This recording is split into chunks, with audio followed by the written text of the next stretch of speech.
Howdy. It's been a while.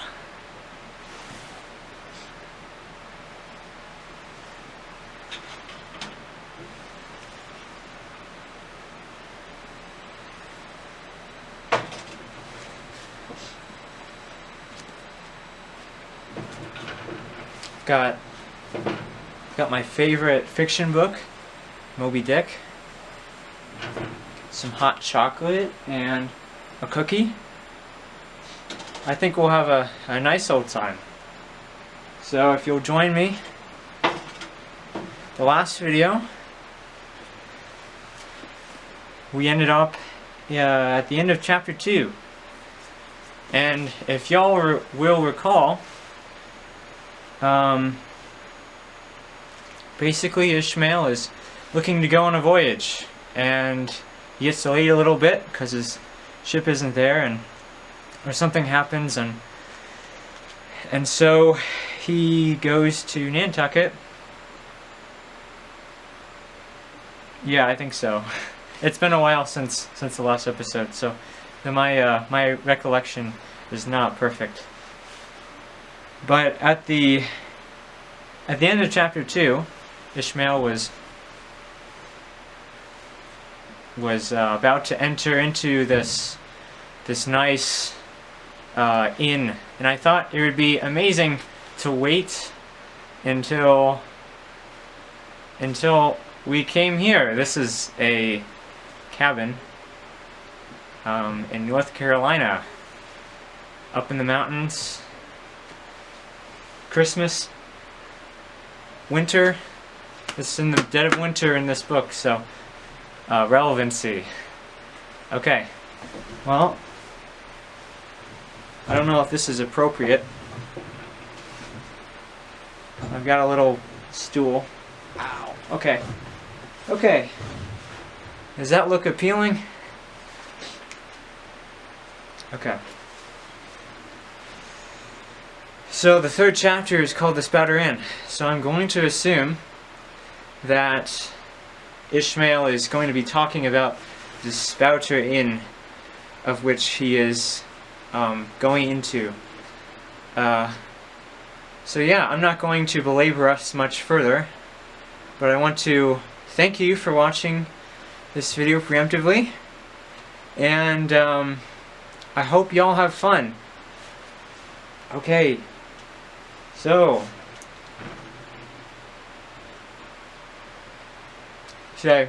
I put this on top of my mug, so there's like some steam for a while. So now all the stuff is like melted. So it's really good. Okay. I don't know how I'm gonna combine this, honestly. I was like, oh, that's such a good idea. Okay, I'm just gonna start reading now. Chapter 3, The Spouter Inn. Entering that gable-ended Spouter Inn, you found yourself in a wide, low, straggling entry with old-fashioned wainscots, reminding one of the bulwarks of some condemned old craft. On one side hung a very large oil painting, so thoroughly besmoked and every way defaced that in the unequal cross-lights by which you viewed it, it was only by diligent study, and a series of systematic visits to it, and careful inquiry of the neighbors, that you could anyway arrive at an understanding of its purpose. Such unaccountable masses of shades and shadows that at first you almost thought some ambitious young artist in the time of New England hags had endeavored to delineate chaos bewitched. But by dint of much and earnest contemplation and oft-repeated ponderings, especially by throwing upon a little window towards the back of the entry, you at last come to the conclusion that such an idea, however wild, might not be altogether unwarranted. But what most puzzled and confounded you was a long, limber, pretentious black mass of something hovering in the center of the picture over the blue, dim, perpendicular lines floating on a nameless yeast. A boggy, soggy, squishy picture truly, enough to drive a nervous man distracted. Yet there was a sort of indefinite, half-attained, unimaginable sublimity about it that fairly froze you to it, till you involuntarily took an oath with yourself to find out what that marvelous painting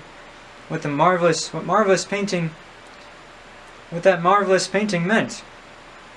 Over and anon, a bright but, alas, deceptive idea would dart you through. It's the Black Sea in a midnight gale. It's the unnatural combat of four primal elements. It's a blasted heath. It's a Hyperborean winter scene.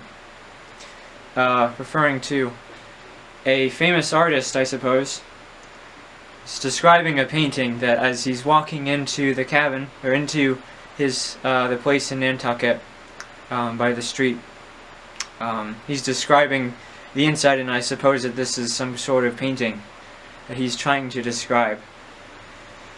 It's the breaking up of the icebound stream of time.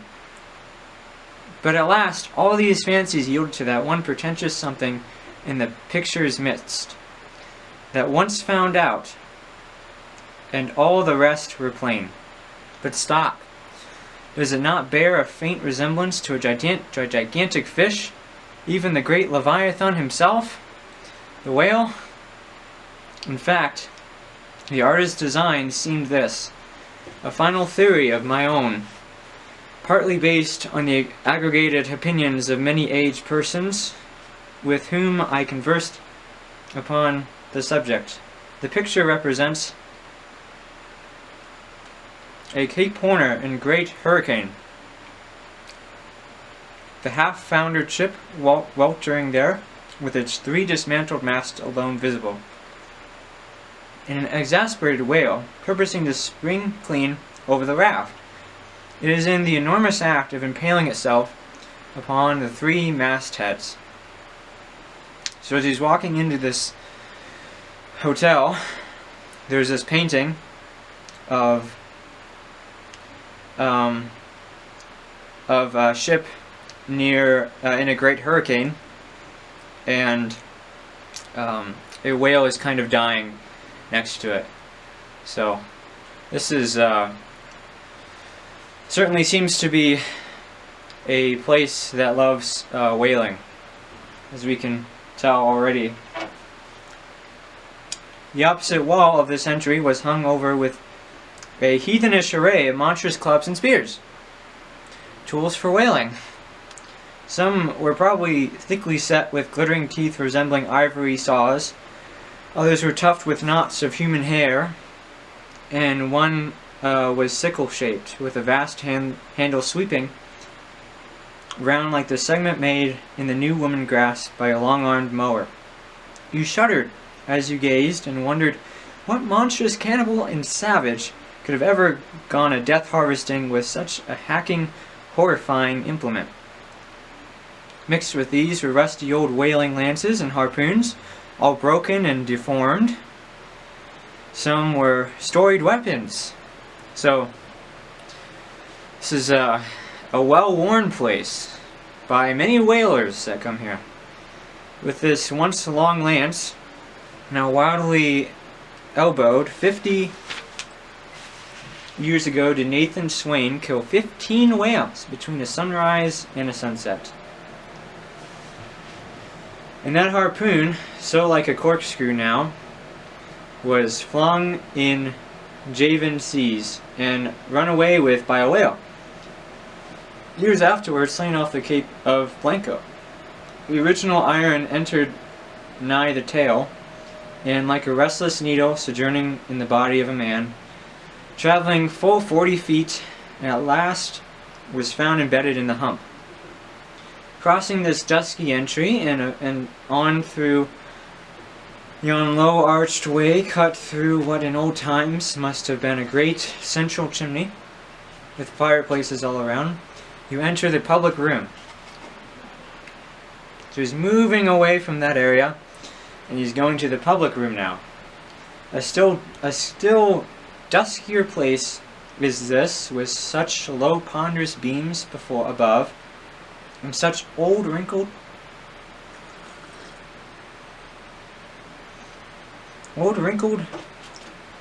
planks beneath, that you would almost fancy you trod some old craft's cockpits, especially of such a howling night, when this corner-anchored old ark rocked so furiously.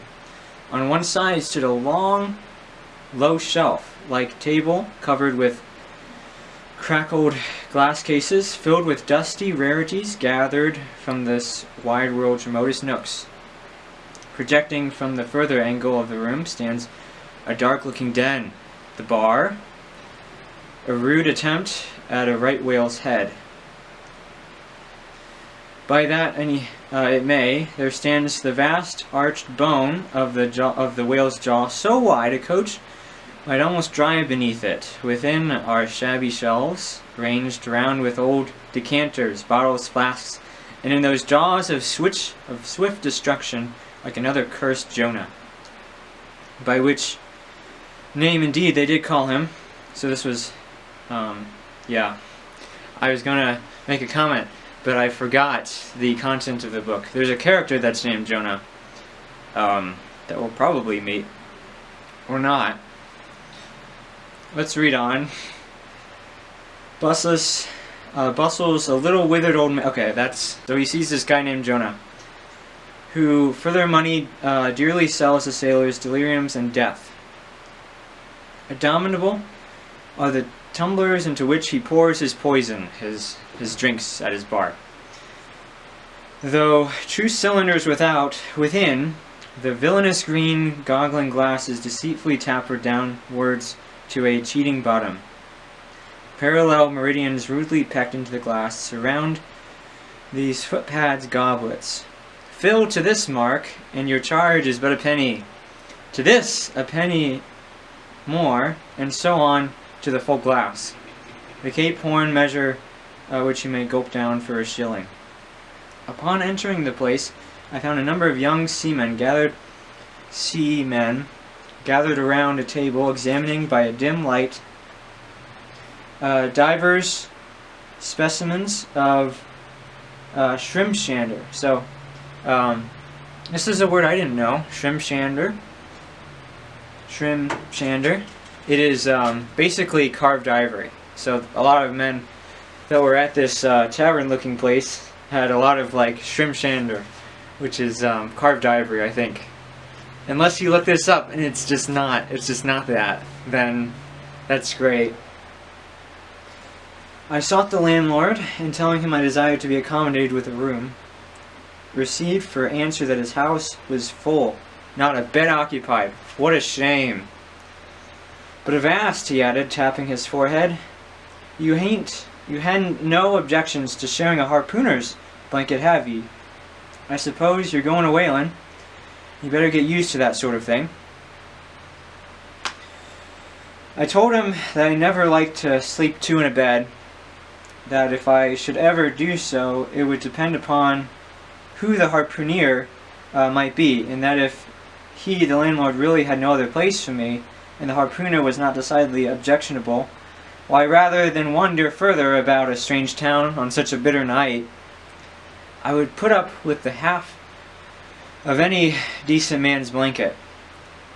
So we get to the hotel, and the landlord says, There's no room for you, except next to this harpooner, which is the person who would throw the harpoon. If y'all didn't catch that. So he's like, that'd be okay. What could possibly go wrong? I thought so. This is the landlord. I thought so. All right, take a seat. Supper. You want supper? Supper will be ready directly. I sat down on an old wooden settle, carved all over like a bench on the battery. On one end, a ruminating tar was still further adorning it with his jackknife, stooping over and diligently working away at the space between his legs. He was trying his hand at a ship under a full sail, but he didn't make much headway, I thought. At last, some 4 or 5 of us were summoned to our meal in an adjoining room. It was cold as Iceland, no fire at all. Our landlord said he couldn't afford it. Nothing but 2 dismal tallow candles, each in a winding sheet. Hopefully I don't make a mess.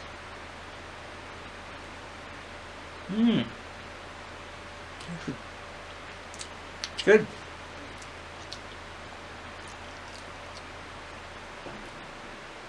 We were fain to button up our monkey jackets. Monkey jackets are jackets that sailors would wear. And they don't really wear them that much anymore, I don't think. So that kind of dates the book a little bit. And hold to our lips cups of scalding tea with our half-frozen fingers. But the fare was of the most substantial kind. Not only meat and potatoes, but dumplings, good heavens! Dumplings for supper. One young fellow in a green box coat addressed himself to these dumplings in a most direful manner. "My boy," said the landlord, "you'll have the nightmare to a dead sartainty." Now, there's a lot of accent in this, so I guess I should prepare for that. I completely forgot that people talked in Old English in the times of Old English days. "Landlord," I whispered, "that ain't the harpooner, is it?" "Oh no," said he, looking a sort of diabolically funny. "The harpooner is a dark complexioned chap. He never eats dumplings. He don't. He eats nothing but steaks. And he likes 'em rare." "The devil he does," says I. "Where is that harpooner? Is he here?"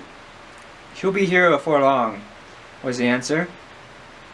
I could not help it, but I began to feel suspicious of this dark-complexioned harpooner. At any rate, I made up my mind that if so turned out that we should sleep together in the same bed, he must undress and get into the bed before I did. Supper over, the company went back into the bar room when, knowing not what to do with myself, I resolved to spend the rest of the evening as a looker-on. Presently, rioting noise was heard without. Starting up, the landlord cried, "That's the Grampus's crew. I seed her reported in the offing this morning. A 3 years' voyage and a full ship. Hurrah, boys! Now we'll have the latest news from the Fijis." Because they had just come back from a whaling voyage. Bunch of whalers. I am cold. Can you hear it? Can you hear it? A trampling of sea boots was heard in the entry. The door was flung open, and in rolled a wild set of mariners enough, enveloped in their shaggy watch coats, and with their heads muffled in woolen comforters, all bedarned and ragged, and their beards stiff with icicles. They seemed an eruption of beards from Labrador. They had just landed from their boat, and this was the first house they entered. No wonder, then, that they made a straight wake for the whale's mouth, the bar, when the wrinkled little old Jonah, there officiating, soon poured them out brimmers all around. Clink, clink, clink. Can you imagine okay. One complained of a bad cold in his head, upon which Jonah mixed a pitch-like portion of gin and molasses, which he swore was a sovereign cure for all colds and catarrhs whatsoever. Never mind how long-standing, or whether caught off the coast of Labrador, or on the weather side of an ice island. The liquor soon mounted into their heads, and as it generally does, even with the even with the Arantus toppers newly landed from the sea, and they began capering about most obstreperously. I observed, however, that one of them held somewhat aloof, and though he seemed desirous not to spill the hilarity of his shipmates by his own sober face, yet upon the whole he refrained from making as much noise as the rest. This man interested me at once, and since the sea gods had ordained that he should soon become my shipmate, though but a sleeping partner one, so far his narrative is concerned, so his sleepmate has now arrived, I will here venture upon a little description of him. So now we get to see what this strange harpooner, of which Jonah talked about, who only eats steaks, what he looks like. He stood full 6 feet in height, with noble shoulders and a chest like a cofferdam. I don't know what that is. I have seldom seen such brawn in a man. His face was deeply brown and burnt, making his white teeth dazzling by contrast, while in the deep shadows of his eyes floated some reminiscences that did not seem to give him much joy. His voice at once announced that he was a southerner, and from his fine stature I thought he must be one of those tall mountaineers from the Allegheny Ridge in Virginia. When the reverie of his companions had mounted to its height, this man slippered away unobserved. I saw no more of him until he became my comrade on the sea. In a few minutes, however, he was missed by his shipmates, and being, it seems, for some reason, a huge favorite with them, they raised a cry of Bulkington, where's Bulkington? And darted out of the house in pursuit of him. It is now about 9 o'clock, and the room seeming almost supernaturally quiet after these orgies, these discussions, I began to congratulate myself upon a little plan that had occurred to me just previous to the entrance of the seamen. No man prefers to sleep two in a bed. In fact, you would a great deal rather not sleep with your own brother. I don't know how it is, but people like to be private when they're sleeping. And when it comes to sleeping with an unknown stranger in a strange inn, in a strange town, and that stranger is a harpooner, then your objections indefinitely multiply. Nor was there any earthly reason why I, as a sailor, should sleep two in a bed, more than anybody else, for sailors no more sleep two in a bed at sea than bachelor kings do ashore. To be sure, they all sleep together in one apartment, but as you have your own hammock, and cover yourself with your own blanket, and sleep in your own skin. This is cold now. Maybe I should have drinking it faster. The more I pondered over this harpooner, the more I abominated the thought of sleeping with him. So he really didn't like it.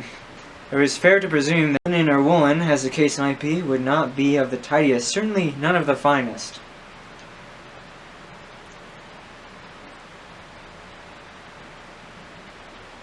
I began to twitch all over. Besides, it was getting late, and my decent harpooner ought to be home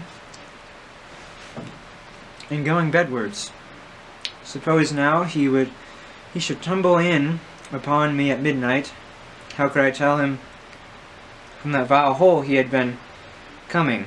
Landlord, I've changed my mind about the harpooner. I shan't sleep with him. I'll try the bench here. Just as you please. I'm sorry I can't spare ye a tablecloth for a mattress. It's a plaguey rough board there. Feeling of the knots and notches. But wait a bit, Shrimshander. I've got a carpenter's plane there in the bar. Wait, I say. I'll make you snug enough.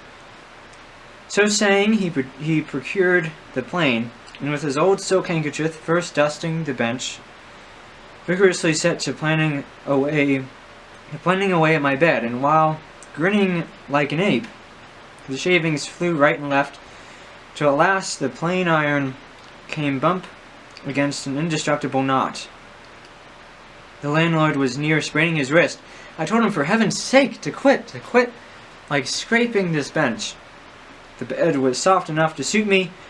I did not know how well the planing in the world would have made eater down of a pine plank. So, gathering up the shavings with another grin, and throwing them into a great stove in the middle of the room, he went about his business and left me in a brown study. I now took the measure of the bench and found that it was a foot too short.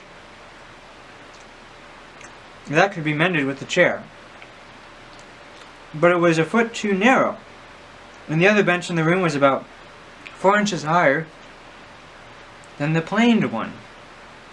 So there was no yoking them, there was no putting them side by side and sleeping on them.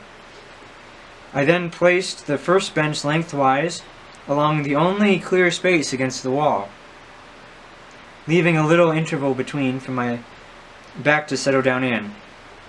But I soon found that there came such a draught of cold air over me from under the sill of the window. I'm done with my cookie. It's a big moment.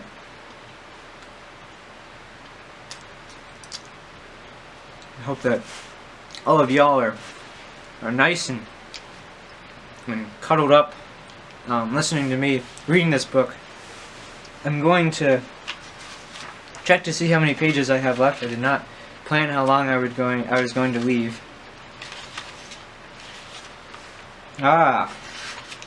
There's many pages until chapter 4. I don't know how long we've been out here. I'm struggling, but I'm going to keep proceeding onward to see if I can perhaps finish this chapter.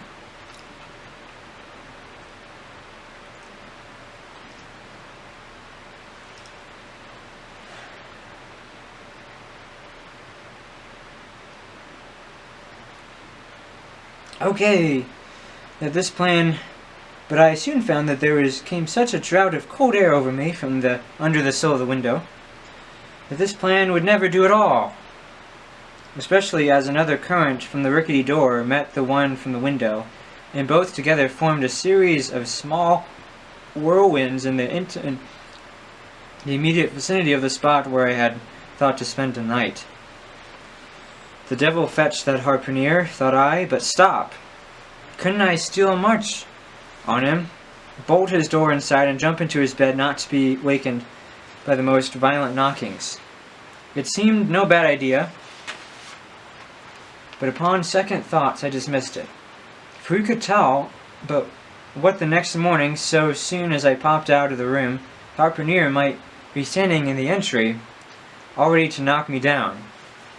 Still looking round me again and seeing no possible chance of spending a sufferable night unless in some other person's bed, I began to think that after all I might be cherishing unwarrantable prejudices against this unknown harpooner. Thinks I, I'll wait a while. He must be dropping in before long. I'll have a good look at him then, and perhaps we may become jolly good bedfellows after all. There's no telling. But though the other boarders kept coming in by 1s, 2s, and 3s and going to bed, yet no sign of my harpooner. Landlord, said I, what sort of a chap is he? Does he always keep such late hours? Said I. It was now hard upon 12 o'clock. The landlord chuckled again, and with his lean chuckle seemed to be mightily tickled at something beyond my comprehension. No, he answered, generally he's an early bird, early to bed and early to rise, He's the bird that catches the worm. But tonight he went out a-peddling, you see, and I don't see what on earth keeps him so late, unless maybe he can't sell his head. Can't sell his head? What sort of bamboozingly story is this you're telling me? So This guy's selling heads late into the night. Getting into a towering rage. Do you pretend to say, landlord, that this harpooner is actually engaged this blessed Saturday night, or rather Sunday morning, in peddling his head around town? That's precisely it, said the landlord. And I told him he couldn't sell it here. The market's overstocked. With what? Shouted I. With heads, to be sure. Ain't too many heads. Ain't there too many heads in the world? I'll tell you what it is. Landlord, said I, quite calmly, you better stop spinning that yarn to me. I'm not green. Maybe not. Taking out a stick and whittling a toothpick. But I rather guess you'll be done brown if that ear-part harpooner hears you a slander in his head. I'll break it for him, said I, now flying into a passion again at this unaccountable farrago of the landlord's. It's broke already, said he. Broke, said I. Broke, what do you mean? Broke, do you mean? I don't know what he's saying. Certain. And that's the very reason he can't sell it, I guess. So his head is broke. Landlord, said I, going up to him as cool as Mount Hecla in a snowstorm. Landlord, stop whittling. You and I must understand one another. And that, too, without delay. I come to your house and want a bed. You tell me you can only give me half of one. The other half belongs to a certain harpooner. And about this harpooner, whom I have not yet seen, you persist in telling me the most mystifying and exasperating stories, tending to beget in me an uncomfortable feeling towards the man whom you designed for my bedfellow. A sort of connection, landlord, which is an intimate and confidential one in the highest degree. I now demand of you to speak out and tell me who and what this harpooner is, and whether I shall be in all respects safe to spend the night with him. And in the first place, you will be so good as to unsay that story about selling his head, which if true I take to the good evidence that this harpooner is stark mad. I've no idea of sleeping with a madman, and you, sir, landlord, you, sir, by trying to induce me to do so knowingly, would thereby render yourself liable to a criminal prosecution. He's very mad. Ishmael's very mad. Well, said the landlord, fetching a long breath, that's a pretty long sermon for a chap that rips little now and then. But be easy.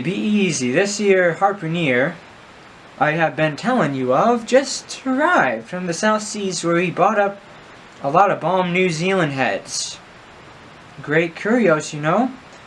And he sold all of them but one. And that one he's trying to sell tonight, 'cause tomorrow's Sunday, and it would not be due to be selling human heads about the streets when folks is going to churches. He wanted to last Sunday, but I stopped him just as he was going out of the door, with 4 heads strung out on a string, for all the earth like a string of Indians. This account cleared up the otherwise unaccountable mystery, and showed that the landlord, after all, had no idea of fooling me. But at the same time, what I could think of as a harpooner who stayed out of a Saturday night clean to the holy Sabbath, engaged in such a cannibal business as selling the heads of dead idolaters. Depend on it, landlord, that harpooner is a dangerous man. He pays regular, was the rejoinder. But come, it's getting dreadful late. You had better be turning flukes.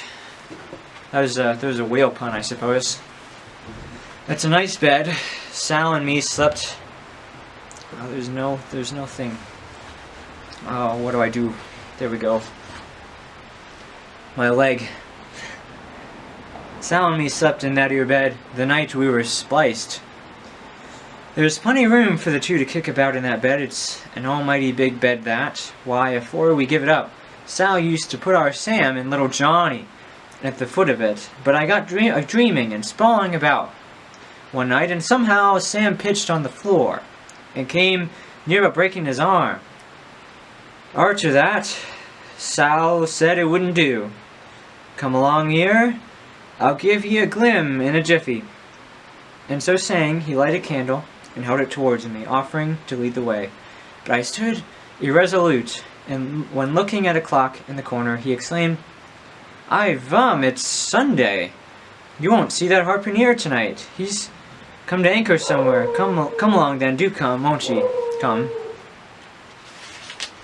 How many pages? I'm not going to finish this whole thing.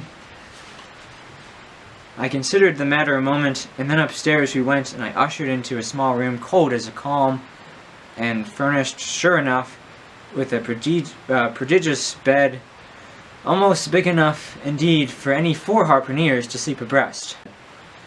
There sat the landlord, placing the candle on a crazy old sea chest that did double duty as a washstand and center table. "There, make yourself comfortable now, and good night to ye."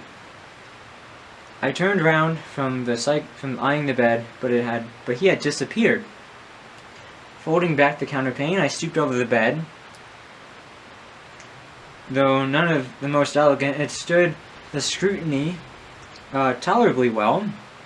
I then glanced around the room. Besides the bedstead, the center table, could see no other furniture belonging to the place but a rude shelf.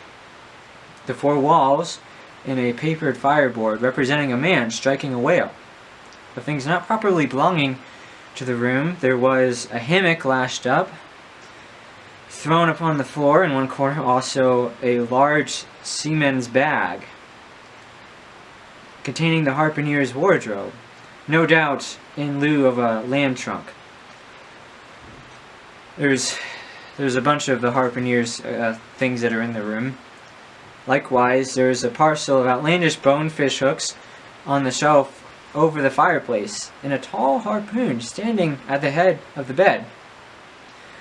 But what is this on the chest? I looked it up and held it close to the light, and felt it and smelt it and tried every way possible to arrive at some satisfactory conclusion concerning it. I can compare it to nothing but a large doormat, ornamented at the edges with little tinkling tags, something like the stained porcupine quills round an Indian moccasin. There's a hole or slit in the middle of this mat, as you see in the same South American ponchos, but could it be possible that any sober harpooner could get into a doormat and parade the streets of any Christian town in that sort of guise? I put it on to try it, and it weighed me down like a hamper, being uncommonly shaggy and thick, and I thought a little damp, as though this mysterious harpooner had been wearing it of a rainy day. I went up in it to a bit of glass stuck against the wall, and I never saw such a sight in my life. I tore myself out of it in such a hurry that I gave myself a kink in the neck.